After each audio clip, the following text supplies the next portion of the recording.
Welcome, everyone, to the PCS Like a Pro show. I'm your host, Megan Harless, as always, and I'm excited for you to join us today because we've got a great show lined up for you. Before we jump into all of that, a few little DoD updates. We just had Hurricane Ian that went through Florida.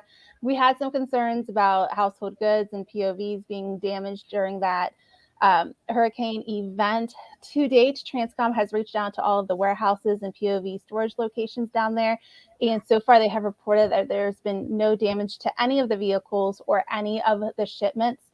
They're still waiting for a few warehouses to trickle in. But if you find yourself in a situation where you're getting your non-temp storage or your storage in transit delivered and there's some damage there, please reach out to your local transportation office or your GIPSO or even to your service hotline, which you can find on Military One Source. Call them, let them know what's going on so that way they can be able to step in and help you navigate that as needed.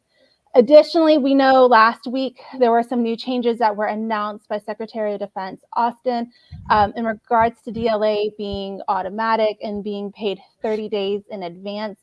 While things get worked out and things get implemented and put together, just a reminder that for that DLA, go ahead and continue to request that DLA. As we know with the military, nothing happens overnight. It usually takes a little bit of time, especially with new things to be implemented. So just that DLA, if you want it, if you need it, if you're eligible for it, continue to click the box to request that. As we get more information about it, we will be able to bring it to you and update with you with that. So that's what we've got going on with that. But we're going to jump right into today because I'm really excited about it.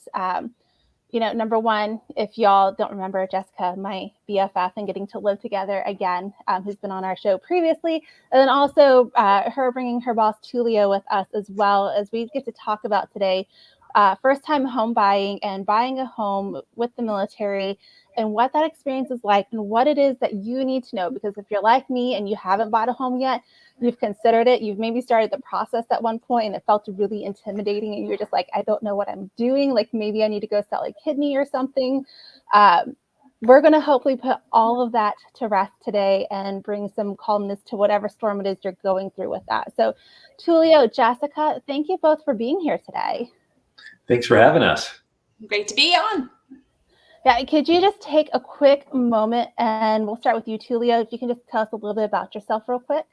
Sure. I'm a real estate broker in Colorado Springs, Colorado, originally from Florida, but I've been here over 30 years now. I've been in real estate in Colorado for 25 years, and I run a team that is very military focused. Almost everybody on our team has some form of a military background. I myself was a military spouse. That's how I ended up in Colorado Springs. My first wife was in the Navy. She was a Navy officer and stationed in NORAD here. And that's how I got here. The marriage didn't work, but I fell in love with Colorado and I stayed. So I have lived the life in some respect. And then the rest of my team is primarily veterans or veteran spouses. And so we have a strong understanding of what goes on through a PCS and the feelings and the uncertainty and all of that. And we feel that we can convey that to our clients quite well. No, absolutely. I hear a lot of people like that. They go to Colorado, they find those locations they move to, and they're just like, this is it. I'm never leaving again. And then Jessica, how about you? Can you tell us a little bit about yourself? Yes. So I am my husband is active duty Army. I'm a military spouse going on almost 17 years. We were last stationed in Colorado Springs, which is where we crossed paths with Tulio. We both bought and sold with him. And we are currently in the Kansas City area. And so I work for the team remotely, but I am the admin. All things that is not actively showing our clients' houses, if it has paperwork or a spreadsheet or a phone call, that's kind of my domain and my purview to help all of our clients get into the home of their dreams or move on to their next location whenever they have to relocate. Oh, awesome. So let's just jump right into this. Let's start from the beginning of the home buying process when a military family makes that big decision to purchase a home, because we know our options are usually on post, to rent, or to buy.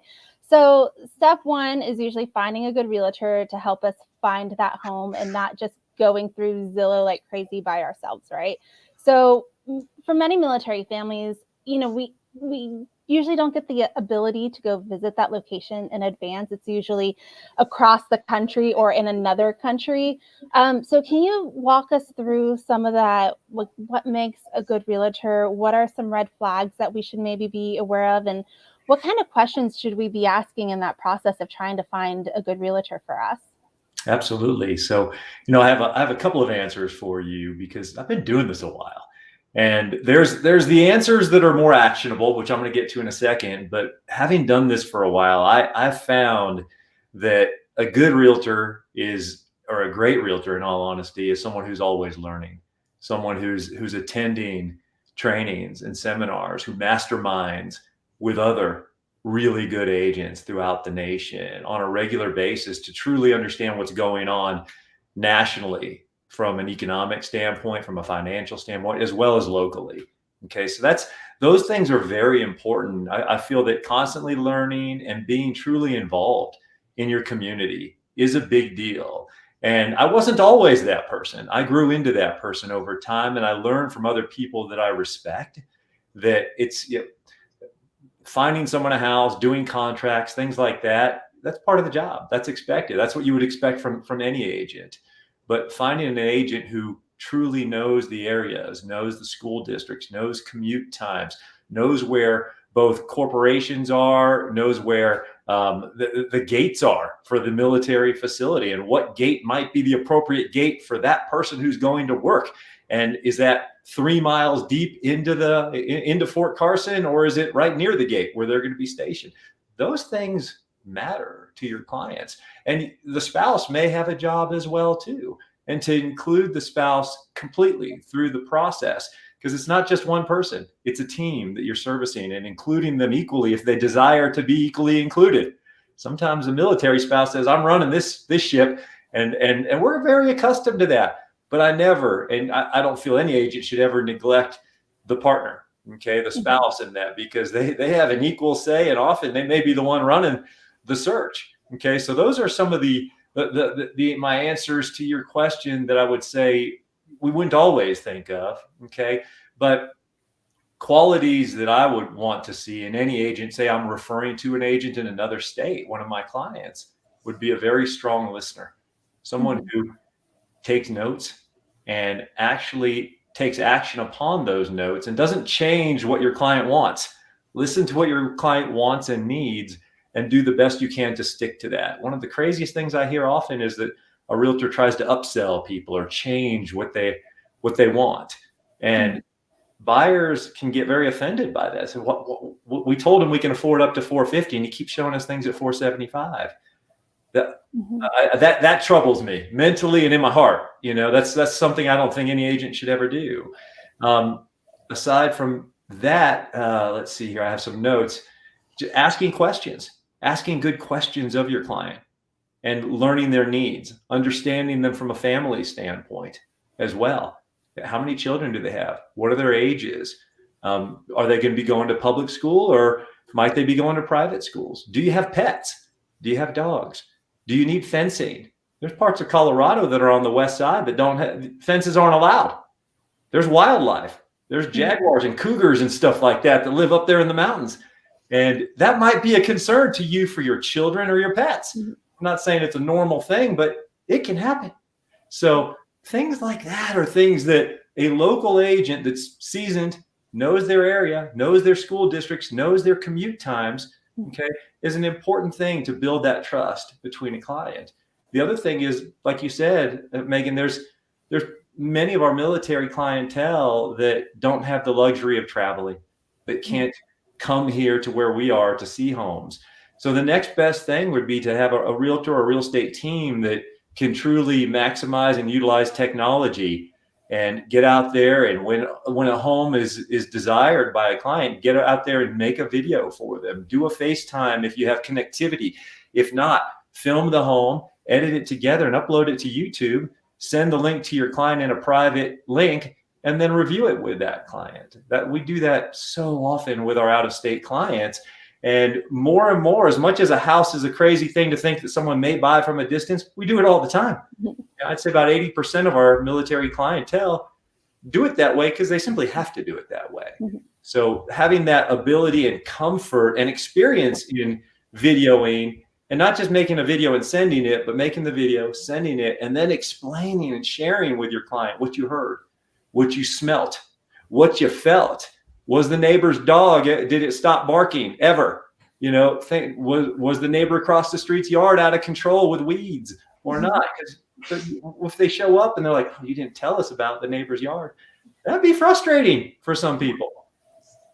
Yeah, no, absolutely. And you touched on several good points in there that for us, it's not just location of where we're moving to, but location of where that home is in the community and the amenities and what's around there. And especially that distance to where the installation is or where to work may be, because that's something, at least for our family, we always take into consideration is we're willing to drive up to 30 minutes for a commute. If it's past that, like we really like, is there a reason for us to be driving, that longer distance for it? And then the budget and the upselling for us, for military families, we know we usually live on a very strict budget. Our housing allowance only goes so far. A lot of times we may be paying over our housing allowance to be able to afford a home that's in a school district we want or in a neighborhood or community that we want. And so it's, when we say we can only afford up to this much, it's having that agent be able to say like, okay, we can get you into something that much. As Mark says here in the comments, unfortunately, there's a lot of agents out there trying to upsell. And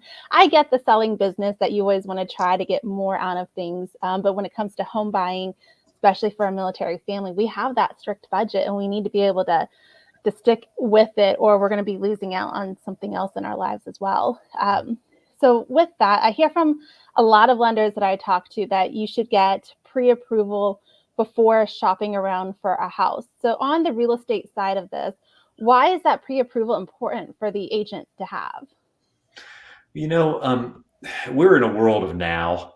Everything's at our fingertips with phones and technology.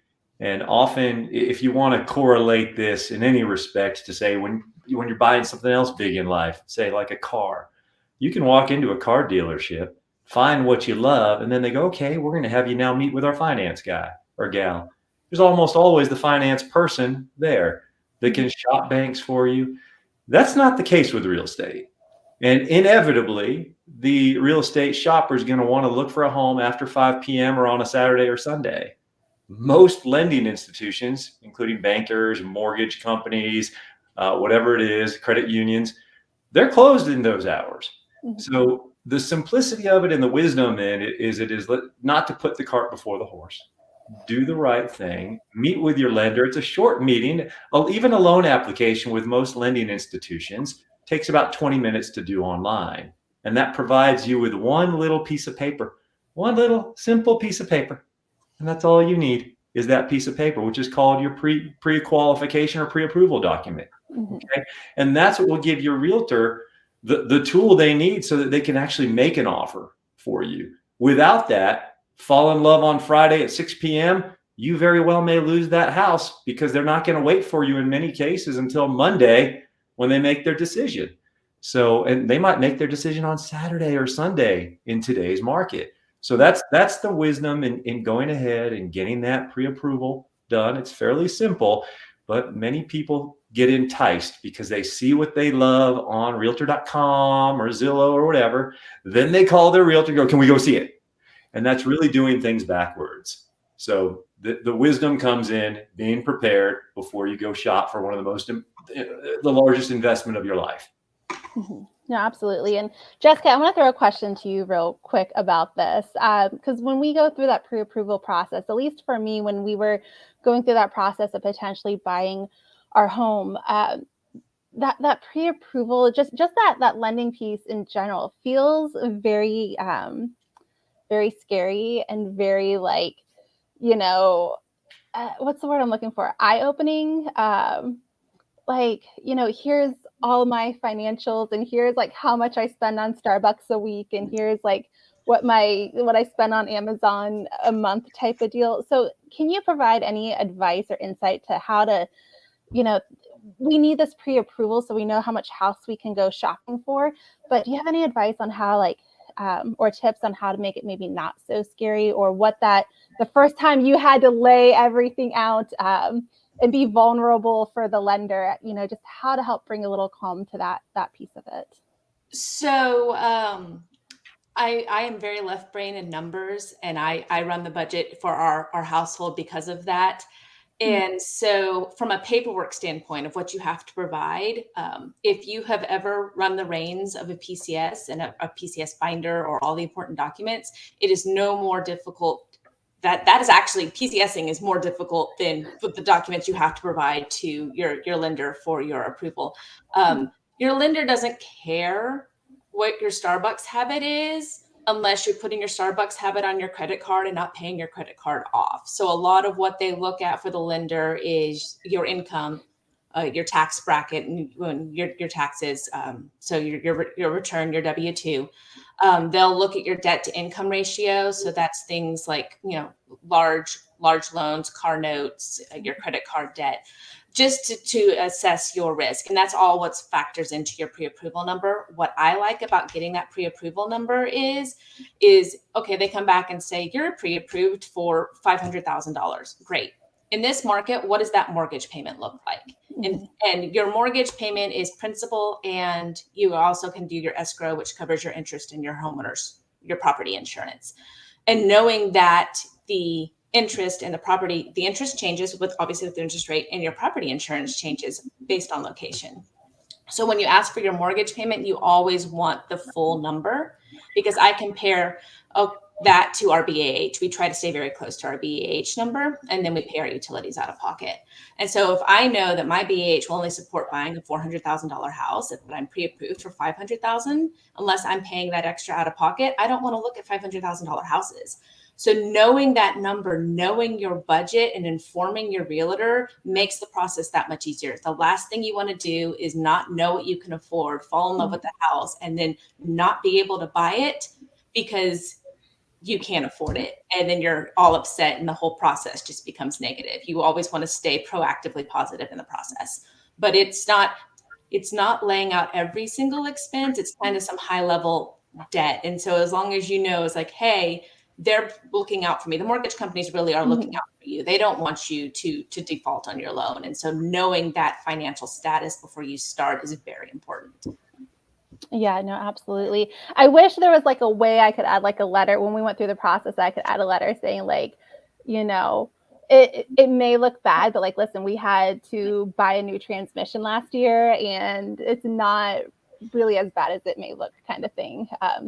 Going through it with the lender that I was working with, God bless her, because I emailed her a lot of times when we found a house, and it'd be like, hey, here's this listing. What would my mortgage payment, my monthly payment be, and everything, to see if we were looking in the right ballpark of what we were willing to spend. Knowing what we were pre-approved for, knowing what we wanted to spend monthly, how do we find that happy medium in getting there? My favorite question for the lender is, at the interest rate at the pre-approval that you're shopping at, if I increase $1,000, or if I increase $5,000, what does that do? They can normally tell you, it's like, oh, that's an extra 50 or an extra 100 or extra 150.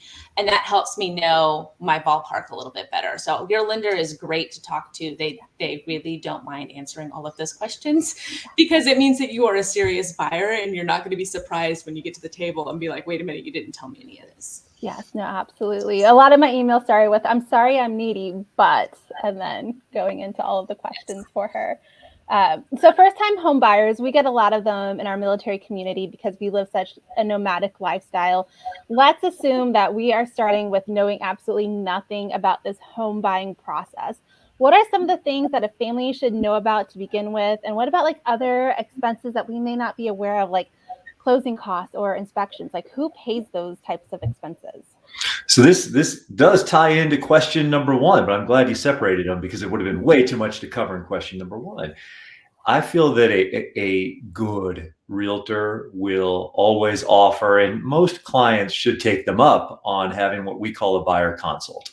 Okay, this is a one-on-one or one-on-two sit down with the client, where the agent can educate the buyer about the process of buying a home. And when I do this, or anyone on my team does this, we do this in a chronological manner. We take them through from the beginning, from getting the loan, from getting pre-approved for their loan, and then to looking for homes. And we do it hypothetically. We say, this is how we search for homes for you. This is what the multiple listing service is. This is what we as a team do in addition to listed properties. And it may be new builds. It may be that we seek out homes that aren't on the market yet for our clients through our database of past clients and knowledge of neighborhoods. And then moving on to, what is a home inspection? What does it cost? Who pays for it? Moving on to appraisals. What's an appraisal? What's it cost? Who pays for it? What's homeowners insurance? What is a title company? What is title insurance? Why do you need it? Who pays for it? All the way through to the day of closing. We have 13 steps in our process. We keep it simple. I've seen some agents who have a book that they give to their clients, and we've really narrowed it down to, it's approximately a 13-step process. And it can be somewhat different with local customs, rules, whatever, from state to state or even city to city. But often what we hear from a first-time VA buyer is, well, it's no money down, so I need no money to purchase. and that's not truly the case, particularly here in Colorado Springs, where we work. And one of the first things that a buyer has to be prepared for is a thing called earnest money. And earnest money is is really a deposit on the transaction, is a way to look at it. Okay. From a financial standpoint, what is it? It's traditionally here, it's about 1% of the sales price of a home. So a $350,000 home, about $3,000 to $3,500 is a customary earnest money commitment. Okay. Now, a buyer who's VA may get those funds back at the closing table. And it's important for the agent to say may, because there are instances in which you don't get all of your earnest money back. And you can get into some nitty gritty on how to determine when and won't that happen. But earnest money is something to put in your notes to ask your realtor about in your area. Is that a thing? It's usually going to be yes. If you're in North Carolina, they call it due diligence. It's completely different. Here in Colorado Springs, it's 1%. There, it can be a much more significant amount, and it's not refundable. You don't get it back if you back out of the transaction. So here, if you back out for good cause tied to a date and deadline in the contract, then you should get it back, and your realtor will guide you through how to get that back. Okay. There's also the cost of an appraisal. An appraisal is a formal determination of the value of the home by a licensed professional, comparing the home you're buying in most cases to other homes that have sold within the last 6 months. And it can be a 20 to 30 page document, and it ranges from $750 to $800. That often is an out-of-pocket expense on the side of the buyer, depending on the lending institution. Some of them will allow that to be considered what's called a closing cost that is assessed at the closing table. Other banks or lending institutions may charge you up front and ask for a credit card for that. So it's important, depending on who you're using for your loan, to know, is your appraisal going to be a cost that's expected up front? And then the other thing would be a home inspection. And depending on where you live, a home inspection is something you traditionally write a check for or Venmo the inspector at the time of the home inspection. That can range from $250 to $1,000, depending on how big the house is that you're buying. So earnest money, approximately 1%, at least here in Colorado Springs, of the value of the home. Appraisal money, somewhere between $750 and $800. And then, I'm sorry, I just blanked on the last one.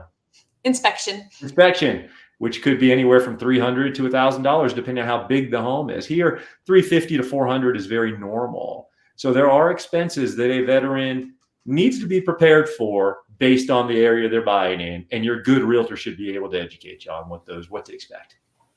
Yeah, no, absolutely. It's always one of those things we hear, VA loan, no money down, everything, I shouldn't have to pay anything until like after that first month, but all those, those hidden fees and hidden expenses you hear about that people weren't prepared for.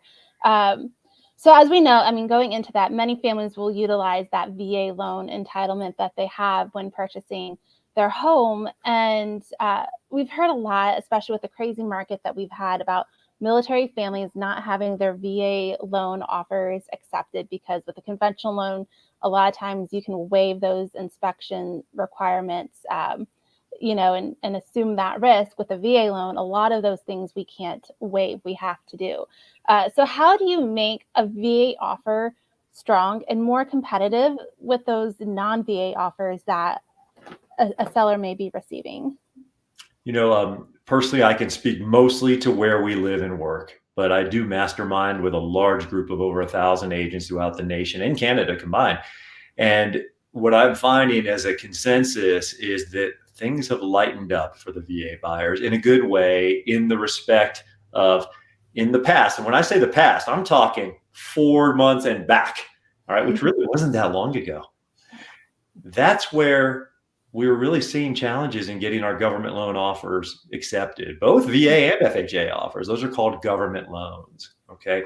And we're getting beat out by many cash buyers and many conventional loan buyers who simply had more skin in the game financially. They were putting 20, 25% down or more and had the financial wherewithal to pay $5, $10, $15, $20,000 over the list price. That has subsided. We are in a shifting market currently that is shifting more to a traditional market. And I find that in that respect to be very favorable for the VA buyer. Here in Colorado Springs, it's no longer really a thing. It's faded to the point that a VA offer is a good offer. Okay. A seller is happy to get an offer right now in a timely manner close to their price. For the most part, our homes are selling at about 97, 98% of list price rather than 105, 110% of list price anymore. So now this may be different in different parts of the country. So that's something to discuss with your agent about what's taking place at this time in your area. Okay. Now, forgive me, Megan, if there was a part B to your question, you can hit me with it. Tulio, what do we do to make our VA offers strong for our veteran buyers? Absolutely. Like, is there anything special the team does? Sure. So there's a few things, but this is so simple. The first one, and it's just called picking up the phone and communicating. There are a lot of people in general, agents, and I hate to beat up young agents, but who just text and just email.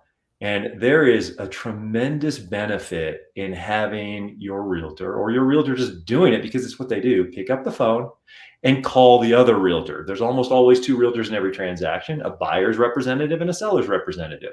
I know when I'm representing a seller and I get a phone call from the other agent, and if I don't know them, if they introduce themselves to me, possibly share a little bit about their client with me, that goes a good ways when I get that offer from them. I know who they are. I know who their lender is. I know what to expect from them and the way that they work. And there's going to be a good, solid line of communication between the two. Okay. So that's as simple as that sounds. It's important. All right. Number two, I always will have my lender call. And although we did provide a pre-qualification letter with the offer, which is a standard practice, I will have the lender also call the other agent. And just even if it's a 1-minute vouching for the client verbally, if we can't get a hold of the other agent, that can be one of the things that drives us nuts in this business. People not answering their phone.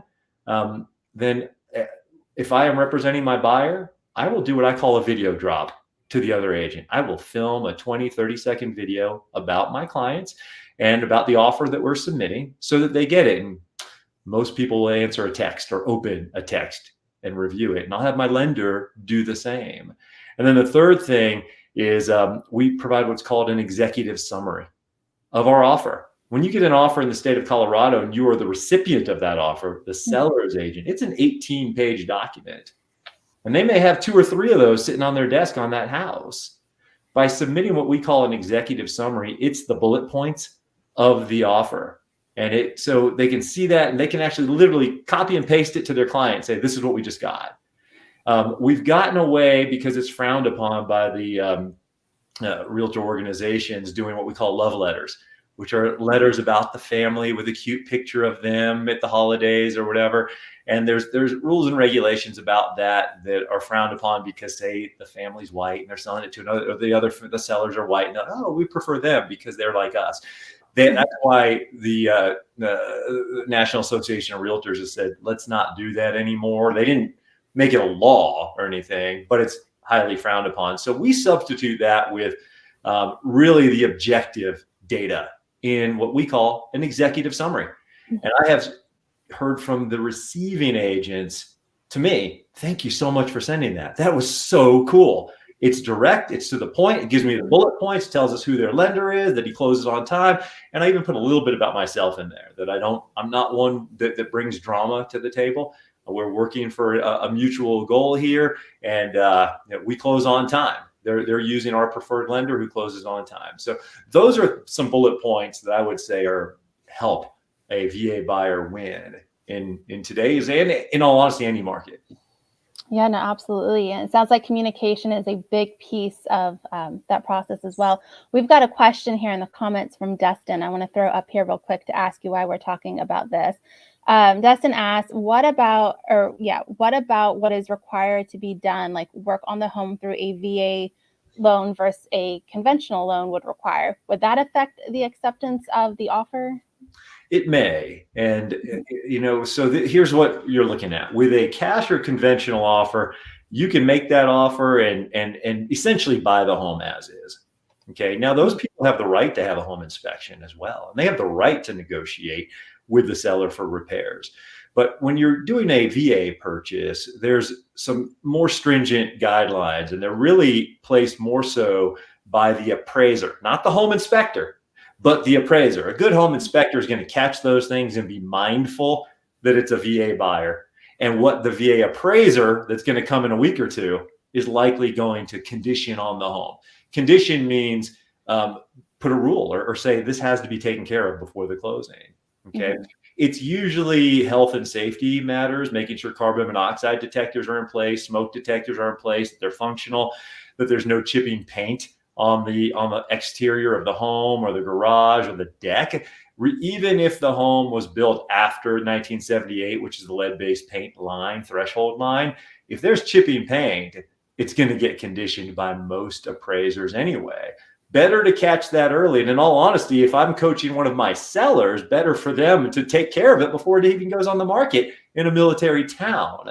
Okay. There can also be tripping hazards and things like window wells that don't have a lip that's at least 6 inches high off the ground. There's things like that I have seen appraisers that are doing a VA appraisal condition on the home and say, can't close on it until that's done. Okay. It can also be flooring to some degree, that carpet has to be in place, and certain appliances have to be in place, not necessarily a refrigerator, but a range oven would need to be in place, and other appliances that are customarily in that area and screwed into the wall or into the counter system. So those are what we encounter in that realm. Yeah, that definitely helps. So Tuli, as we've mentioned, you serve a military heavy area, and you've helped many military families find their next home in Colorado Springs. What advice can you give to families who are in our current crazy market of trying to find a home, but still manage that stress of a PCS and getting from wherever they're at to their new home? When you interview your agent from a distance, make sure that they are, first of all, comfortable with doing video. Okay, that they can make video. You might even ask for them to send you some sample videos that they've made in the past, so that you can see the way that they film, that they don't move too quickly, that it doesn't make you seasick, that they explain the house while they're walking through it. I walk through and I'll point to the positives and the negatives. That's important for you to know. As well as I've mentioned before, the communication level, offering you to do, even if you're not here in person, but to have that client consult, that buyer consult from a distance. And if you're present there, Megan, in Leavenworth, and your husband's in Korea, do it at a time where you both can be on the call. If it has to be at 7 a.m., it's at 7 a.m., so that you both know this is a major expense that I want you both to be at peace about.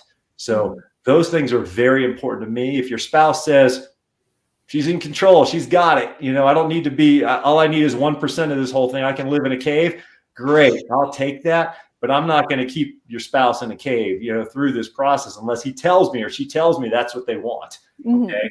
So I know there's probably other areas that maybe Jessica could chime in about as well, but flexibility of timeline, just in being able to either extend out a closing or move up a closing or a rent back or something, so that we have flexibility to get all of our goods packed up and moved, or receive our goods and not be living in our house empty, or have someplace to move into when we get there.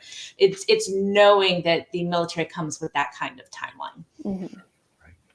Yeah, no, absolutely. Definitely a lot of things that happen with our military community. And I will tell you that that virtual walkthrough and aspect of things, the FaceTime, the videos, I think goes a long way to making a difference in a home, because pictures can only show us so much.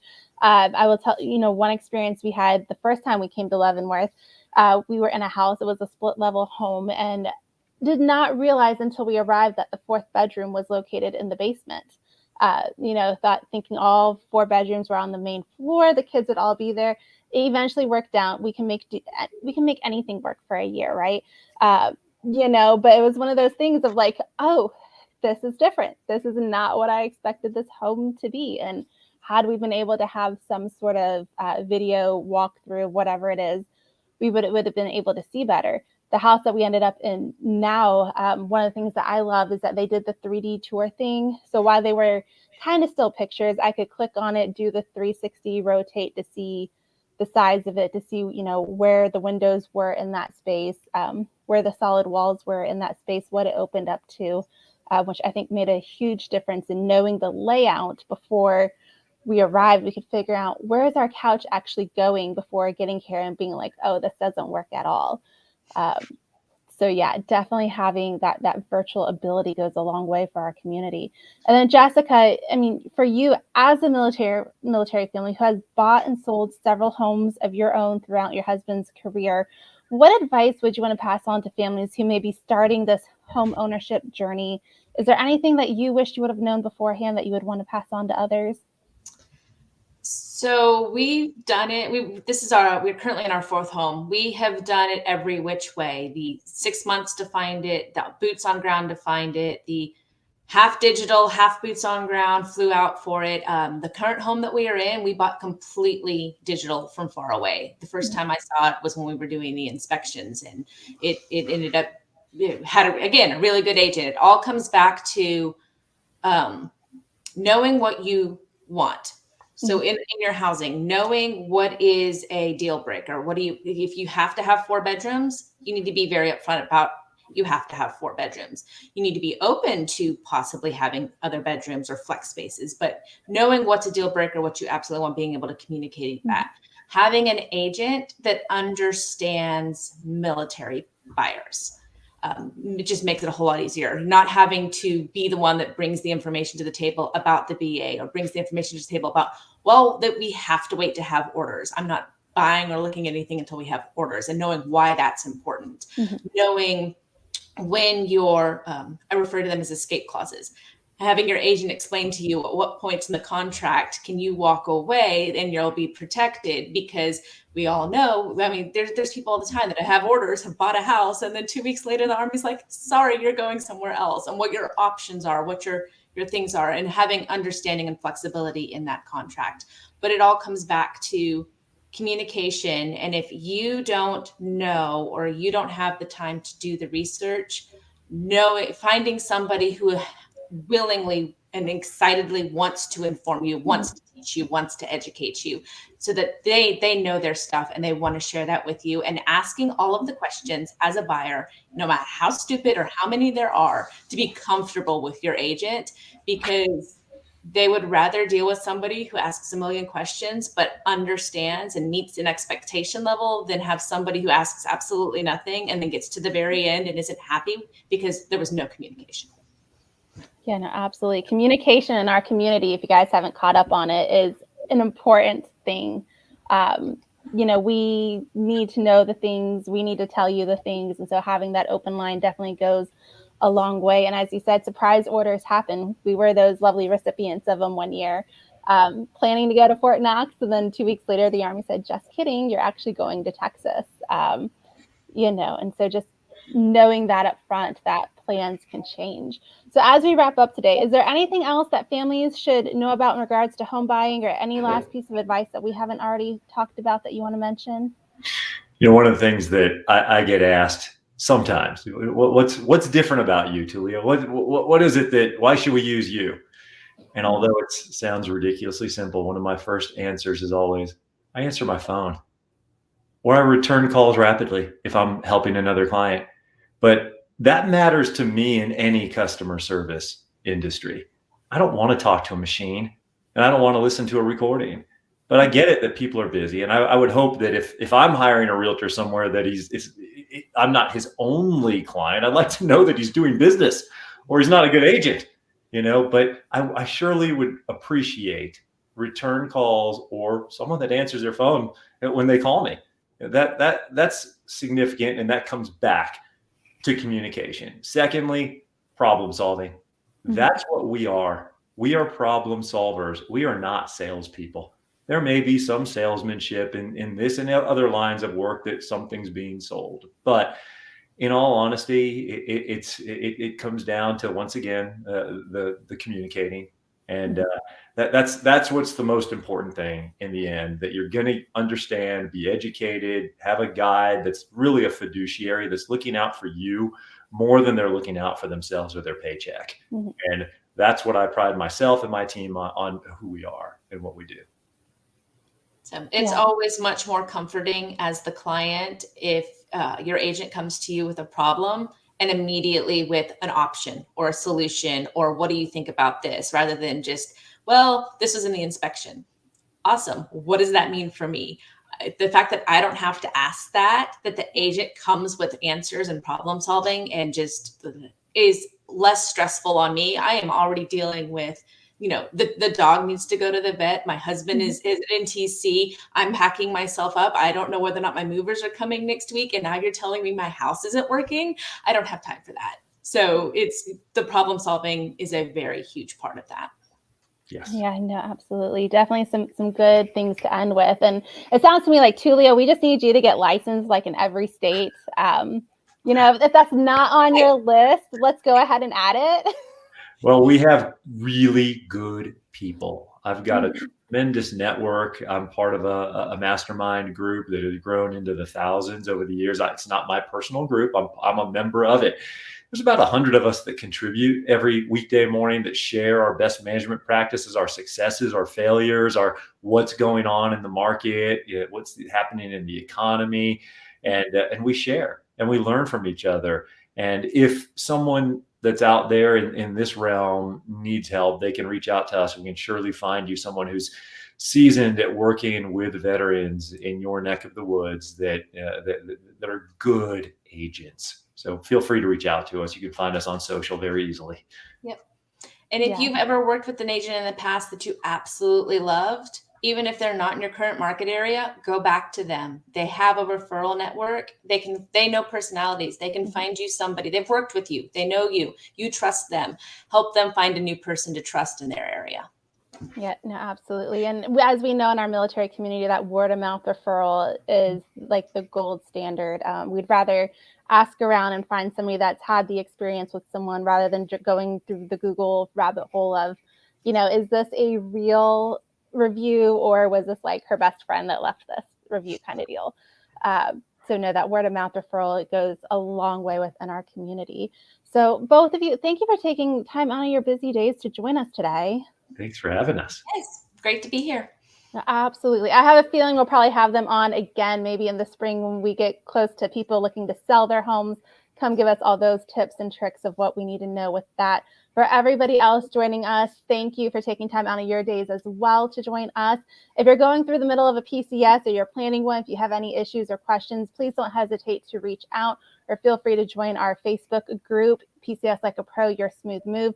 And join us again next week, same time, same place. We'll be here talking with one of my good friends, MJ Boyce, and we're going to be talking about her experience of PCSing and then their decision when retirement came of whether to stay where they are at or to move on to somewhere else. So join us then. Until then, enjoy the rest of your Wednesday, enjoy the rest of your week, and we'll see you next week. Thank you. Bye.